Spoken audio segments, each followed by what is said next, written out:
ಆತ್ಮೀಯ ವಿದ್ಯಾರ್ಥಿಗಳೇ, ದ್ವಿತೀಯ PUC ವಿಭಾಗದ ರಾಜ್ಯಶಾಸ್ತ್ರದ ವಿಷಯದ ಮೊದಲನೆಯ ಅಧ್ಯಾಯವಾದ ಭಾರತದ ರಾಜಕೀಯ ವ್ಯವಸ್ಥೆಯ ಉಗಮ ಮತ್ತು ಬೆಳವಣಿಗೆ ಎನ್ನುವ ಅಧ್ಯಾಯದ ಕುರಿತು ಇಂದಿನ ಅವಧಿಯಲ್ಲಿ ತಿಳಿದುಕೊಳ್ಳೋಣ.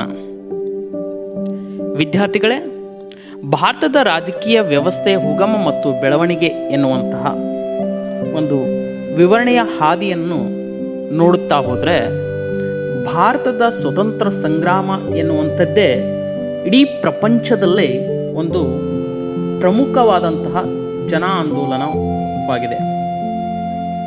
ಭಾರತದ ಸ್ವತಂತ್ರವಾಗಿರುವಂಥದ್ದೇ ಒಂದು ವಿಶೇಷವಾದಂತಹ ಹೋರಾಟದ ಮೂಲಕ, ಅದು ಅಹಿಂಸಾತ್ಮಕ ಹೋರಾಟ ಎನ್ನುತ್ತೇವೆ. ಈ ಒಂದು ಭಾರತದಲ್ಲಿ ಇಡೀ ಭಾರತದ ಪ್ರಜೆಗಳನ್ನು ಸಂಘಟಿಸಿ ಪ್ರಜೆಗಳಲ್ಲಿ ರಾಜಕೀಯ ಪ್ರಜ್ಞೆಯನ್ನು ಮೂಡಿಸುವುದಕ್ಕಾಗಿ ಭಾರತದ ಅನೇಕ ನಾಯಕರು ತಮ್ಮದೇ ಆದಂತಹ ಒಂದು ಜೀವನವನ್ನೇ ಮುಡಿಪಾಗಿಟ್ಟಿದ್ದಾರೆ. ಅವರುಗಳೆಂದರೆ ದಾದಾಭಾಯಿ ನವರೋಜಿ, ಗೋಪಾಲ್ ಕೃಷ್ಣ ಗೋಖಲೆ, ಲಾಲಾ ಲಜಪತ್ ರಾಯ್, ಬಿಪಿನ್ ಚಂದ್ರಪಾಲ್, ಬಾಲ್ ಗಂಗಾಧರ್ ತಿಲಕ್, ಮಹಾತ್ಮ ಗಾಂಧಿ, ಭಗತ್ ಸಿಂಗ್, ಚಂದ್ರಶೇಖರ್ ಆಜಾದ್, ಶಿವರಾಮ್ ರಾಜ್ಗುರು, ಸುಖದೇವ್ ತಾಫರ್, ಖುದಿರಾಮ್ ಬೋಸ್, ವಿ.ಡಿ. ಸಾವರ್ಕರ್, ಜವಾಹರ್ಲಾಲ್ ನೆಹರು, ಸುಭಾಷ್ ಚಂದ್ರ ಬೋಸ್, ಸರ್ದಾರ್ ವಲ್ಲಭಭಾಯಿ ಪಟೇಲ್, ರಾಜೇಂದ್ರ ಪ್ರಸಾದ್, ಸಂವಿಧಾನ ಶಿಲ್ಪಿ doctor B.R. Ambedkar, C Rajagopalachari, ಹೀಗೆ ಅನೇಕ ಮುಂತಾದ ರಾಜಕೀಯ ನಾಯಕರು, ಸ್ವತಂತ್ರ ಹೋರಾಟಗಾರರು ಭಾರತದ ನಾಗರಿಕರಿಗೆ, ಪ್ರಜೆಗಳಿಗೆ ಒಂದು ರಾಜಕೀಯ ಪ್ರಜ್ಞೆಯನ್ನು ಮೂಡಿಸುವಂತಹ ಹಾಗೂ ಇಡೀ ಭಾರತವನ್ನು ಸಂಘಟಿಸುವಂತಹ ತಮ್ಮದೇ ಆದಂತಹ ಒಂದು ಕಾರ್ಯವನ್ನು ಮಾಡ್ತಾ ಬಂದಿದ್ದಾರೆ. ಭಾರತ ಸ್ವತಂತ್ರ ಚಳವಳಿಯು ವಾಸ್ತವಿಕವಾಗಿ ಪ್ರಜಾಸತ್ತಾತ್ಮಕ ಮತ್ತು ವಿಕಾಸಕಾರಿಯಾಗಿತ್ತು.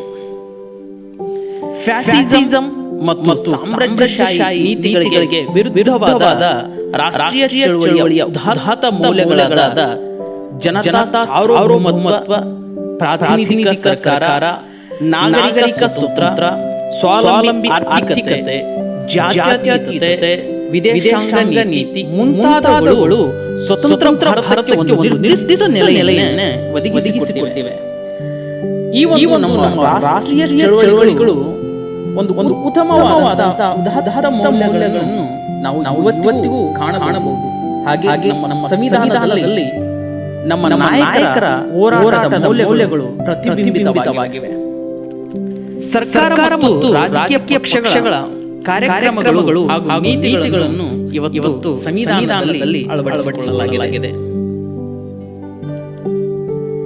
ಒಟ್ಟಾರೆಯಾಗಿ ಇಡೀ ಭಾರತದ ಅನೇಕ ಹೋರಾಟಗಳ ನಂತರ ಕೊನೆಗೆ ನಮ್ಮ ದೇಶಕ್ಕೆ ಸ್ವಾತಂತ್ರ್ಯ ಸಿಕ್ತು. ಈ ಒಂದು ಸ್ವತಂತ್ರ ಒಂದು ಕಡೆ ಇಡೀ ಭಾರತವು ಗುಲಾಮಗಿರಿಯಿಂದ ಮುಕ್ತಿ ಹೊಂದಿತ್ತು ಎಂಬುದು ನಮಗೆ ಅತ್ಯಂತ ಸಂಭ್ರಮದ ಕ್ಷಣವಾದರೆ, ಇನ್ನೊಂದು ಕಡೆ ಭಾರತವು ಇಬ್ಬಾಗವಾಯಿತು ಎಂಬುದು ದುಃಖಿಸುವಂತಹ ಕ್ಷಣವಾಯಿತು.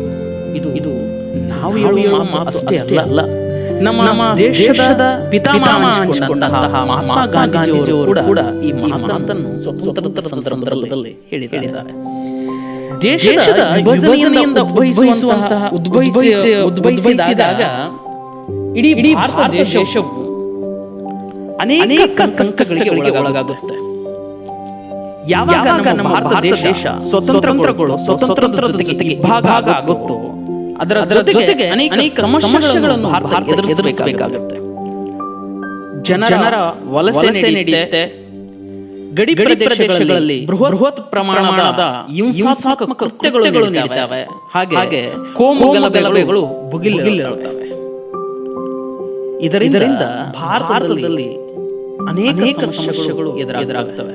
ಮುಖ್ಯವಾಗಿ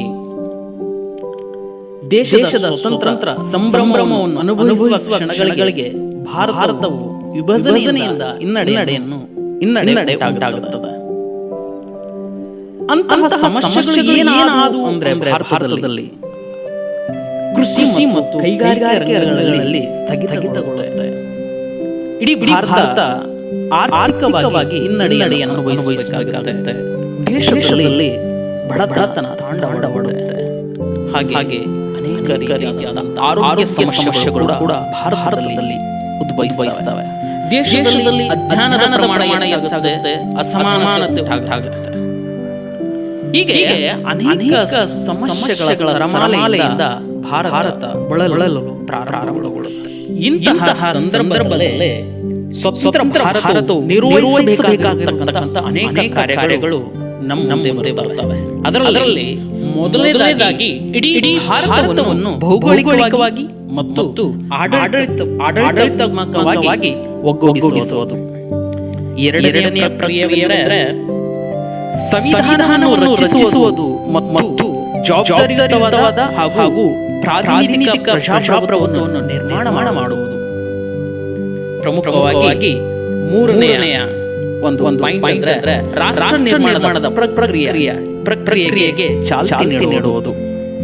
ಈ ಎಲ್ಲ ಅಂಶಗಳು ಭಾರತವನ್ನು ಕಟ್ಟುವ ಪ್ರಕ್ರಿಯೆಯಾದರೆ ಇಂಥ ಒಂದು ಕಾರ್ಯ ನಡೆಯುವುದಕ್ಕೆ ಇದು ತಕ್ಷಣದಲ್ಲಿ ಆಗಿರುವಂತಹ ಪ್ರಕ್ರಿಯೆಗಳಾಗಿರುವುದಿಲ್ಲ. ಬದಲಿಗೆ ಇದರ ಹಿಂದೆ ಅನೇಕ ರೀತಿಯಾದಂತಹ ಕಾರ್ಯಗಳು ನಡೀತಾ ಬಂದು ಅವುಗಳನ್ನ ನಾವು ಹಂತವಾಗಿ ಇವಾಗ ತಿಳಿದುಕೊಳ್ಳೋಣ.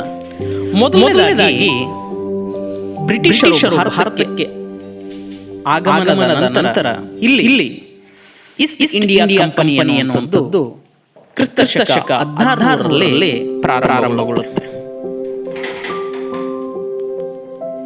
ನಂತರ ಈ ಈಸ್ಟ್ ಇಂಡಿಯಾ ಕಂಪನಿ ತನ್ನ ವ್ಯಾಪಾರದ ಕೋಟಿಗಳನ್ನು ಇಲ್ಲಿ ಭಾರತದಲ್ಲಿ ತೆರೆಯಲಾಗುತ್ತದೆ. ಆದರೆ ಇವರು ವ್ಯಾಪಾರವನ್ನಷ್ಟೇ ಮಾಡಿಕೊಂಡು ಭಾರತದಲ್ಲಿ ಸೀಮಿತವಾಗಲಿಲ್ಲ.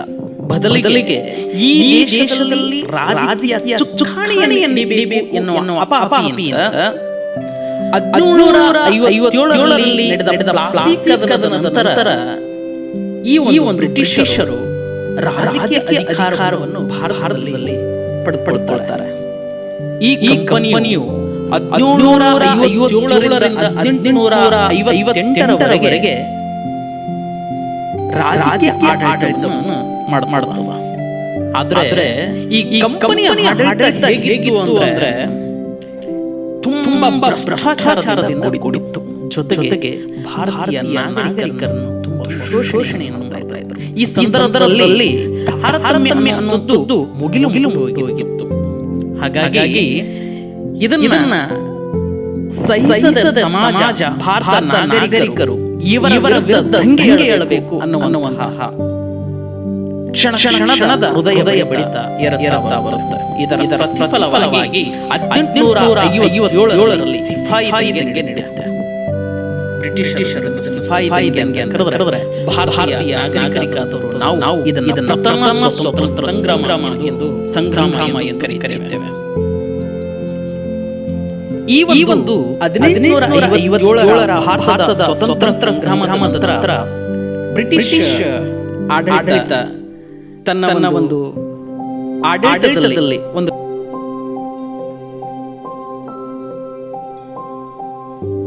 ಒಂದು ಕಾಯ್ದೆಯನ್ನು 1858ರಲ್ಲಿ ಜಾರಿಗೆ ತರುತ್ತದೆ. ಆ 1858ರ ಕಾಯ್ದೆಯ ಮೂಲಕ ಭಾರತದ ಆಡಳಿತವು ಕಂಪನಿಯಿಂದ ಕ್ರೌನ್ಗೆ ವರ್ಗಾಯಿಸಲ್ಪಟ್ಟಿತು.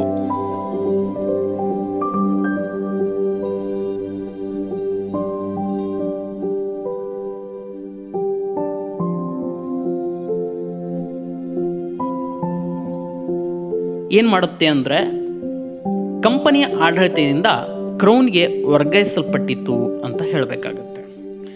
ನಂತರ ಅವಧಿಯಲ್ಲಿ ಭಾರತವನ್ನು ಒಗ್ಗೂಡಿಸಿ ಭಾರತದ ಪ್ರಜೆಗಳ ಆಶೋತ್ತರಗಳನ್ನು ಈಡೇರಿಸುವುದಕ್ಕಾಗಿ ಹಾಗೂ ಭಾರತವನ್ನು ಆಡಳಿತ ಮಾಡತಕ್ಕಂಥ ಬ್ರಿಟಿಷರ ಮೇಲೆ ಒಂದು ಒತ್ತಡವನ್ನು ತರಬೇಕು ಅನ್ನುವಂಥ ದೃಷ್ಟಿಕೋನದಿಂದ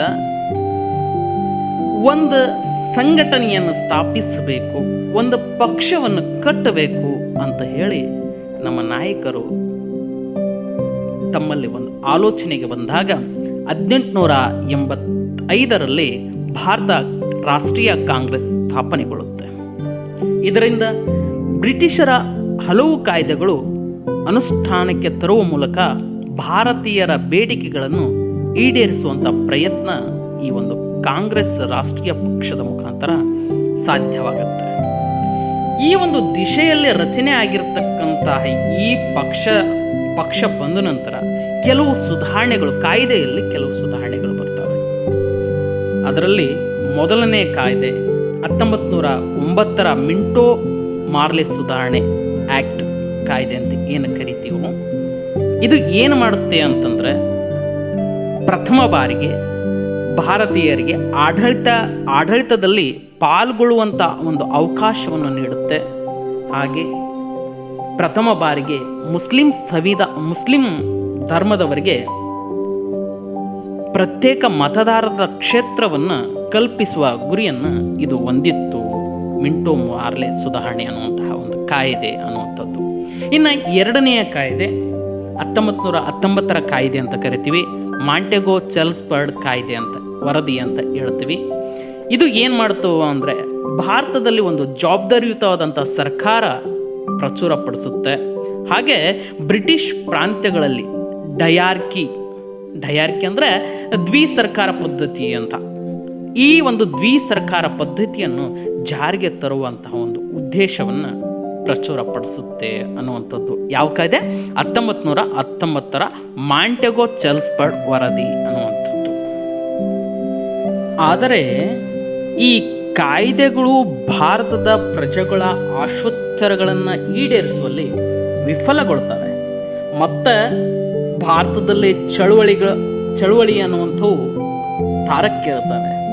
ಹಾಗಾಗಿ ಇಂತಹ ಚಳುವಳಿಗಳನ್ನು ಹತ್ತಿಕ್ಕಬೇಕು ಮತ್ತು ಇಲ್ಲಿರುವ ಪ್ರಜೆಗಳಿಗೆ ಒಂದಿಷ್ಟು ಕಾಯ್ದೆಗಳಲ್ಲಿ ಬದಲಾವಣೆಯನ್ನು ತರುವ ಮುಖಾಂತರ ತಮ್ಮತ್ತ ಬ್ರಿಟಿಷರತ್ತ ಇಡೀ ಭಾರತವನ್ನು ಸೆಳೆದುಕೊಳ್ಬೇಕು ಅನ್ನುವಂಥ ದೃಷ್ಟಿಕೋನದಿಂದ ಬ್ರಿಟಿಷರು ಏನು ಮಾಡ್ತಾರಪ್ಪ ಅಂತಂದರೆ ಆ ಸಂದರ್ಭದಲ್ಲಿ ಈ 1919ರ ಕಾಯ್ದೆ ಬಗ್ಗೆ ವಿಮರ್ಶಿಸಿ ಹಾಗೂ ಡಯಾರ್ಕಿ ಅನ್ನುವಂಥ ಏನು ಒಂದು ದ್ವಿಸರ್ಕಾರ ಪದ್ಧತಿ ಇತ್ತಲ್ಲ, ಇದರ ಒಂದು ಕಾರ್ಯವೈಖರಿ ಬಗ್ಗೆ ವರದಿ ನೀಡುವುದಕ್ಕಾಗಿ 1927ರಲ್ಲಿ ಸರ್ ಜಾನ್ ಸೈಮನ್ ಅವರ ನೇತೃತ್ವದ ಒಂದು ಆಯೋಗವನ್ನು ಬ್ರಿಟಿಷ್ ಸರ್ಕಾರ ಭಾರತಕ್ಕೆ ಕಳಿಸುತ್ತೆ.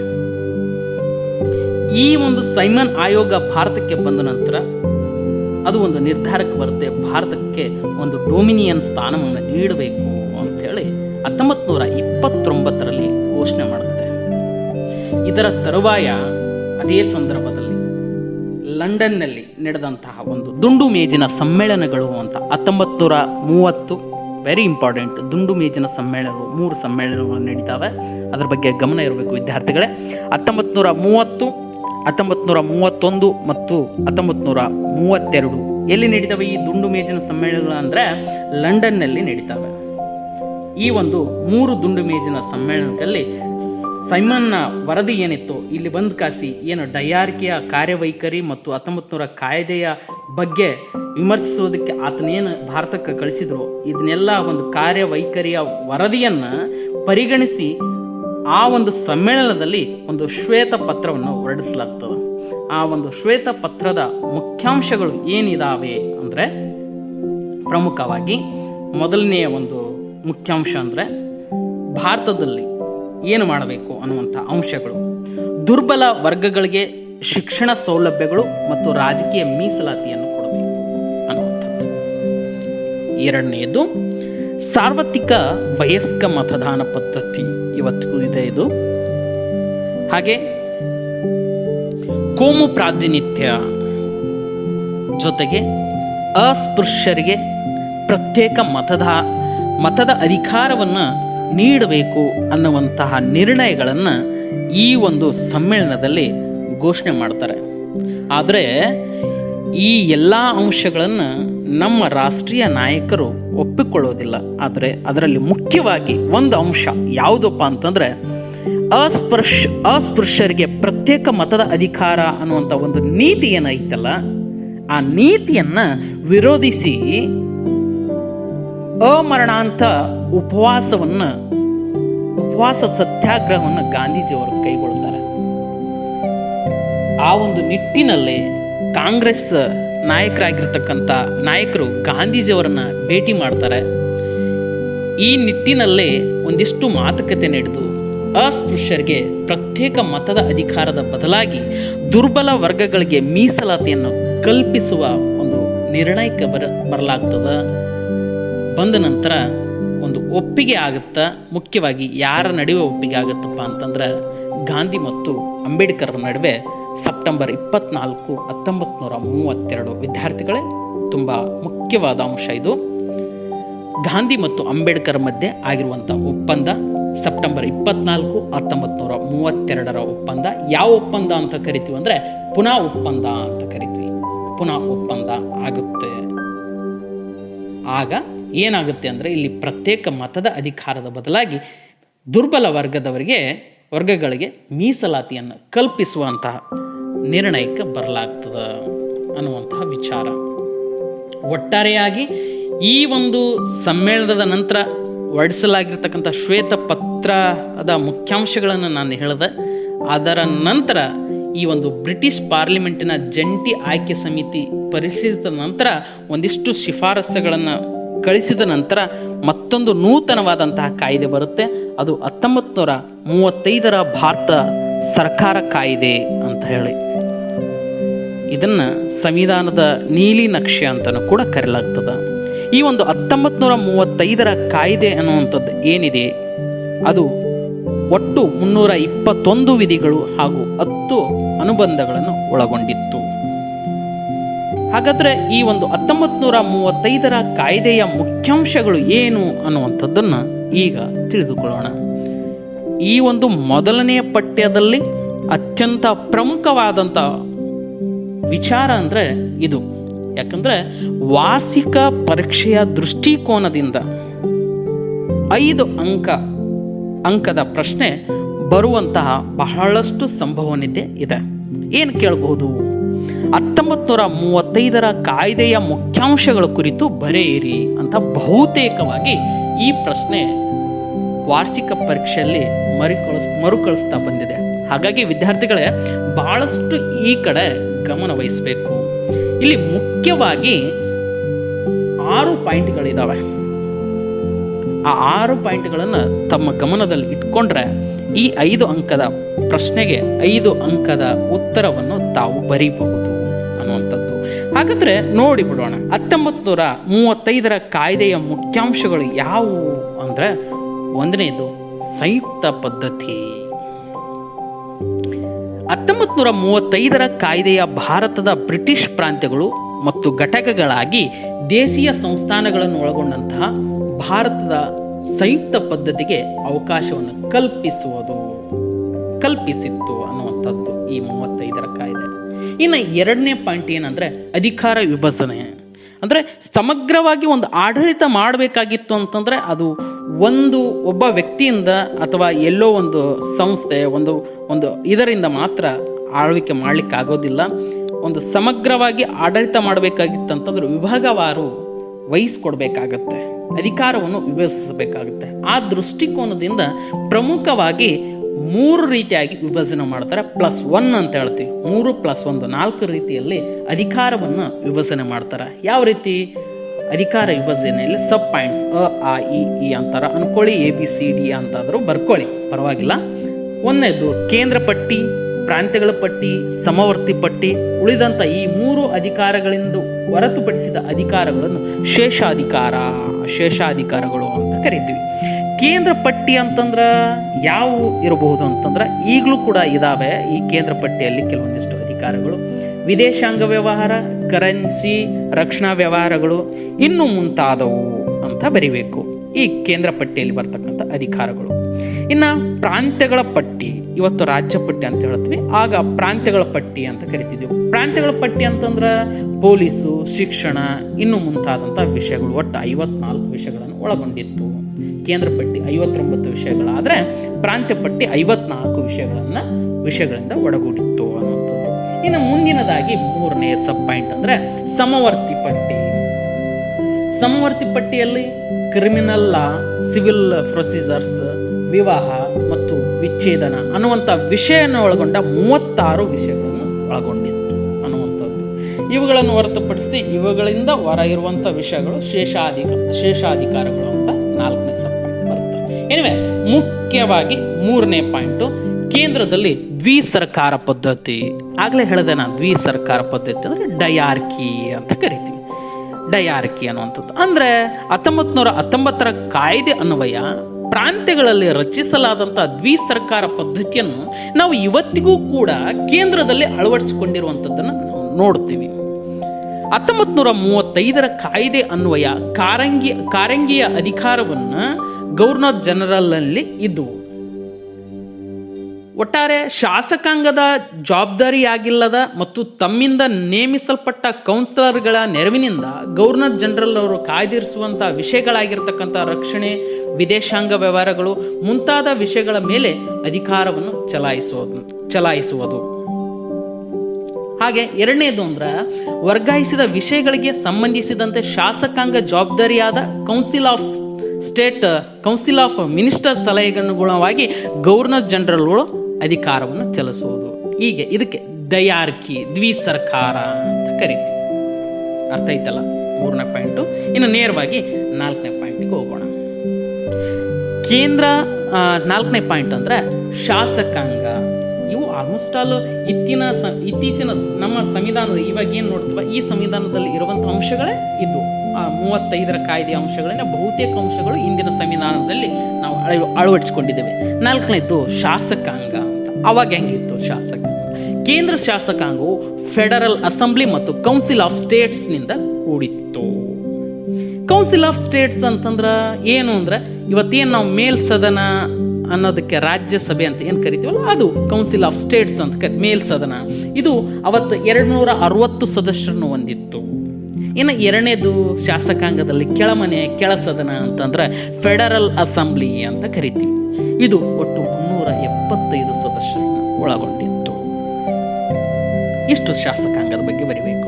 ಇನ್ನು ಮುಖ್ಯವಾಗಿ 5ನೇ ಪಾಯಿಂಟ್ ಯಾವುದಪ್ಪ ಅಂತಂದ್ರೆ ನ್ಯಾಯಾಂಗ ಅಂತ. ಪುಸ್ತಕದಲ್ಲಿ ಪರ್ಟಿಕ್ಯುಲರ್ ನ್ಯಾಯಾಂಗ ಅಂತಿಲ್ಲ, 5ನೇ ಪಾಯಿಂಟ್ ಆಗಿ ನಾವು ನ್ಯಾಯಾಂಗ ಅಂತ ಸೇರಿಸ್ಕೊಳ್ಳೋಣ. ನ್ಯಾಯಾಂಗಕ್ಕೆ ಸಂಬಂಧಪಟ್ಟಂಥದ್ದು ಈ ಕಾಯ್ದೆಯು ಏನು 35ರ ಕಾಯ್ದೆಯು ಮೊಟ್ಟ ಮೊದಲಿಗೆ ಭಾರತದಲ್ಲಿ ಒಂದು ನ್ಯಾಯಾಲಯವನ್ನು ಸ್ಥಾಪಿಸುವುದಕ್ಕೆ ಅವಕಾಶ ಮಾಡಿಕೊಟ್ಲಾಯಿತು. ಅದು ಭಾರತದ ದೆಹಲಿ ರಾಜಧಾನಿ ಅಂತ ಹೇಳಿ ಕರಿತೀವಲ್ಲ, ದೆಹಲಿಯಲ್ಲಿ ಮೊದಲ ನ್ಯಾಯಾಲಯ ಸ್ಥಾಪನೆಗೊಳ್ಳುತ್ತೆ. 1937ರಲ್ಲಿ ಫೆಡರಲ್ ನ್ಯಾಯಾಲಯ ಅಂತ ಕರಿತೀವಿ. ಯಾವುದು? ಫೆಡರಲ್ ನ್ಯಾಯಾಲಯ. 1937 ಫೆಡರಲ್ ನ್ಯಾಯಾಲಯ, ವೆರಿ ಇಂಪಾರ್ಟೆಂಟ್. ಇಲ್ಲಿ ಈ ಒಂದು ನ್ಯಾಯಾಲಯಕ್ಕೆ ಒಬ್ಬ ಮುಖ್ಯ ನ್ಯಾಯಾಧೀಶರು ಹಾಗೂ 6 ಹೆಚ್ಚುವರಿ ನ್ಯಾಯಾಧೀಶರನ್ನು ಒಳಗೊಂಡಿತ್ತು. ಈ ಒಂದು ನ್ಯಾಯಾಲಯಕ್ಕೆ ಬ್ರಿಟಿಷ್ ಸರ್ಕಾರ ಏನು ಮಾಡಿತ್ತಪ್ಪ ಅಂತಂದ್ರೆ, ಕಾನೂನಿನ ನಿಪುಣತೆಯ ಹೊಂದಿರತಕ್ಕಂತಹ ಹಾಗೂ ಒಂದು ಅರ್ಹತೆಯನ್ನು ಹೊಂದಿರತಕ್ಕಂಥ ಆಧಾರದ ಮೇಲೆ ಈ ಒಂದು ನ್ಯಾಯಾಧೀಶರನ್ನು ನೇಮಿಸುವಂಥ ಕಾರ್ಯ ಮಾಡ್ತಾ ಬಂದರು ಅನ್ನುವಂಥದ್ದು. ಹಾಗೆ ಈ ಒಂದು ನ್ಯಾಯಾಲಯವೇ ಮುಂದೆ ಸುಮಾರು ವರ್ಷಗಳ ನಂತರ, ಸುಮಾರು 12 ವರ್ಷಗಳ ಕಾಲ ನಿರ್ವಹಿಸಿರ್ತಕ್ಕಂಥ ಏನು ಫೆಡರಲ್ ನ್ಯಾಯಾಲಯ ಅನ್ನುವಂಥದ್ದು, ಇದೇ ಬದಲಾಗಿ ಇವತ್ತು ಸರ್ವೋಚ್ಚ ನ್ಯಾಯಾಲಯ, ಸರ್ವೋನ್ನತ ನ್ಯಾಯಾಲಯ ಅಂತೇನಿದೆಯಲ್ಲ, ಈ ನ್ಯಾಯಾಲಯವಾಗಿ ಬಂದಿದೆ. ಇವತ್ತು ಬಂದಿದೆ, ರೂಪಾಂತರಗೊಂಡು ಬಂದಿದೆ ಅಂತ ಕರಿತೀವಿ ನಾವು, ಹೌದಾ? ಹಾಗೆ ಮುಖ್ಯವಾಗಿ ಕೊನೆಯ ಪಾಯಿಂಟ್ ಪ್ರಾಂತೀಯ ಸ್ವಾಯತ್ತತೆ ಅನ್ನುವಂಥದ್ದು. ಏನಿದು ಪ್ರಾಂತೀಯ ಸ್ವಾಯತ್ತತೆ ಅಂತಂದರೆ, ಏನು 35ರ ಕಾಯ್ದೆಯ ಪ್ರಾಂತ್ಯಗಳು ಏನಿದ್ವಲ್ಲ, ಕೇಂದ್ರ ಸರ್ಕಾರದ ಪ್ರತಿನಿಧಿಗಳಾಗಿ ಇವು ಉಳಿಯದೆ ಸ್ವಾಯತ್ತತೆಯ ಆಡಳಿತಾತ್ಮಕ ಅಂದರೆ ಸ್ವತಂತ್ರವಾದಂತಹ ಆಡಳಿತಾತ್ಮಕ ಘಟಕಗಳಾಗಿ ಉಳಿದುಕೊಂಡಿದ್ದು. ಈ ಕಾಯ್ದೆಯು ಏನು ಮಾಡುತ್ತಪ್ಪ ಅಂತಂದರೆ, ಇವುಗಳಿಗೆ ಸ್ವತಂತ್ರವನ್ನು ನೀಡುವಂಥ ರೀತಿಯಲ್ಲಿ ಪ್ರಚುರಪಡಿಸುತ್ತೆ. ಒಟ್ಟು 11 ಪ್ರಾಂತ್ಯಗಳು ಇದ್ದವು ಅನ್ನುವಂಥವು. ಯಾವುವು ಅಂದರೆ Madras, Bombay, Bengal, the United Province, Punjab, Bihar, Central Province, Assam, NWFP, Orissa, Sindh ಪ್ರಾಂತ್ಯಗಳು ಅನ್ನುವಂತಹ ಒಂದಿಷ್ಟು ಪ್ರಾಂತ್ಯಗಳು ಇದ್ದವು ಅನ್ನುವಂಥದ್ದು. ಹಾಗೆ ಇದು ಸೈಮನ್ ಆಯೋಗವು 1929ರಲ್ಲಿ ಆಶ್ವಾಸನೆ ನೀಡಿರುವಂತೆ ಈ ಕಾಯ್ದೆ ಅನ್ವಯ ಬ್ರಿಟಿಷ್ ಸರ್ಕಾರ ಭಾರತಕ್ಕೆ ಡೊಮಿನಿಯನ್ ಸ್ಥಾನಮಾನ ನೀಡೋದಿಲ್ಲ. ಈ 6 ಪಾಯಿಂಟ್ಗಳ ನಂತರ ನಾನು ಹೇಳಬೇಕಾಗಿರ್ತಕ್ಕಂಥ ವಿಚಾರ ಏನು, 29ರಲ್ಲಿ ಒಂದು ಘೋಷಣೆಯನ್ನು ಮಾಡ್ತಾರೋ, ಸೈಮನ್ ಆಯೋಗ ಅನ್ನುವಂಥ ಘೋಷಣೆ ಮಾಡ್ತಾರಲ್ಲ, ಆದರೆ ಈ ಘೋಷಣೆಯಂತೆ ಬ್ರಿಟಿಷ್ ಸರ್ಕಾರ ಭಾರತಕ್ಕೆ ಏನು ಮಾಡಲಿಲ್ಲಪ್ಪ ಅಂತಂದ್ರೆ ಡೊಮಿನಿಯನ್ ಸ್ಥಾನಮಾನ ನೀಡಲಿಲ್ಲ. ಜೊತೆಗೆ ದೇಶೀಯ ಸಂಸ್ಥಾನಗಳ ಆಳ್ವಿಕೆ ವಿಲೀನಕ್ಕೆ ಇದು ವಿರೋಧ ವ್ಯಕ್ತವಾಗಿದ್ದರಿಂದ ಭಾರತ ಸಂಯುಕ್ತ ವ್ಯವಸ್ಥೆ ಸ್ಥಾಪನೆಯ ಉದ್ದೇಶ ಒಂದು ಕಾರ್ಯಗತವಾಗಿ ಜಾರಿಗೆ ಬರಲಿಲ್ಲ. ಹಾಗೆ ಪ್ರಾಂತ್ಯಗಳ ಮಟ್ಟದಲ್ಲಿ ಅನುಷ್ಠಾನಕ್ಕೆ ತಂದ ಪ್ರಾಂತ್ಯ ಸ್ವಾಯತ್ತತೆ ಕನಿಷ್ಠ ಪ್ರಮಾಣದಲ್ಲಿತ್ತು. ಏಕೆಂದರೆ ಕೇಂದ್ರ ಸರ್ಕಾರ ಮತ್ತು ಪ್ರಾಂತೀಯ ಗವರ್ನರ್ಗಳು ಮಹತ್ವವಾದ ಕಾರ್ಯಗಳು ತಾವೇ ಉಳಿಸಿಕೊಂಡು ಪ್ರಾಂತ್ಯಗಳ ಮೇಲೆ ನಿಯಂತ್ರಣ ಹೊಂದಿದ್ರು. ಹಾಗಾಗಿ ಪ್ರಾಂತ್ಯಗಳ ಮೇಲೆ ಬ್ರಿಟಿಷ್ ಪ್ರಭುತ್ವ ಇತ್ತು ಅನ್ನುವಂಥದ್ದು. ಹೀಗಾಗಿ 1935ರ ಕಾಯ್ದೆಯೂ ಕೂಡ ಯಶಸ್ವಿಗೊಳ್ಳೋದಿಲ್ಲ, ಅದು ಕೂಡ ಫ್ಲಾಪ್ ಆಗುತ್ತೆ. ನಂತರ ಅದರ ಪರಿಣಾಮದ ನಂತರ ಮತ್ತೊಂದಿಷ್ಟು ಚಳವಳಿಗಳು ನಡೀತವೆ. ಅದರ ಚಳವಳಿಯ ನಂತರ ಅತ್ಯಂತ ಮಹತ್ವವಾದಂತಹ ಕಾಯ್ದೆ ಬರುತ್ತೆ 1947ರ ಭಾರತ ಸ್ವತಂತ್ರ ಕಾಯ್ದೆ ಅಂತೇಳಿ. ಅದನ್ನು ನಾವು ಮುಂದಿನ ಅವಧಿಯಲ್ಲಿ ತಿಳಿದುಕೊಳ್ಳೋಣ. ವಿದ್ಯಾರ್ಥಿಗಳೇ, ಒಟ್ಟು 1935ರ ಕಾಯ್ದೆಯ ಮುಖ್ಯಾಂಶಗಳನ್ನು ನೋಡಿದ್ವಿ ನಾವು. ಇಲ್ಲಿ 1 ಅಂಕದ ಪ್ರಶ್ನೆಗಳನ್ನು ಈಗಾಗಲೇ ನಾನು ಹೈಲೈಟ್ಸ್ ಪಾಯಿಂಟ್ಸ್ ಮಾಡಿ ತಮ್ಮ ಮುಂದೆ ತಿಳಿಸಿದ್ದೀನಿ. ಮತ್ತು ಹಾಗೆ ಈ ಒಂದು 35ರ ಕಾಯ್ದೆಯ 6 ಪಾಯಿಂಟ್ಸ್ಗಳನ್ನು ನಿಮ್ಮ ಮುಂದೆ ಪ್ರಚುರಪಡಿಸಿದ್ದೀನಿ. ಇವನ್ನ ಸರಿಯಾಗಿ ಗಮನಿಸಿ ನೋಡ್ತಾ ಹೋಗಿ, ಹಾಗೆ ಜೊತೆಗೆ ಕೇಳ್ತಾ ಹೋಗಿ, ಅತ್ಯಂತ ಸುಲಭವಾಗಿ ಈ ಒಂದು ಪಾಠ ಅರ್ಥವಾಗುತ್ತೆ ನಿಮಗೆ. ನಾನು ಮುಂದಿನ ಅವಧಿಯಲ್ಲಿ 1947ರ ಭಾರತ ಸ್ವತಂತ್ರ ಕಾಯ್ದೆ ಎನ್ನುವಂತಹ ಒಂದು ವಿಡಿಯೋವನ್ನು ಭಾಗ 2ರಲ್ಲಿ ಅಪ್ಲೋಡ್ ಮಾಡ್ತೀನಿ. ಅಲ್ಲಿವರೆಗೂ ಇದನ್ನು ಸರಿಯಾಗಿ ಕೇಳ್ತಾ, ಒಂದು ಸರಿ ಓದ್ತಾ, ಹಳೆಯ ಪ್ರಶ್ನೆ ಪತ್ರಿಕೆಗಳನ್ನು ಒಂದು ಸರಿ ನೋಡಿ ಇದರ ಬಗ್ಗೆ ಸಂಪೂರ್ಣ ಅರ್ಥ ಆಗುತ್ತಾ ಅಂತ ಹೇಳ್ತಾ ಮತ್ತೊಂದು ಸರಿ ಧನ್ಯವಾದಗಳು. 1 and all.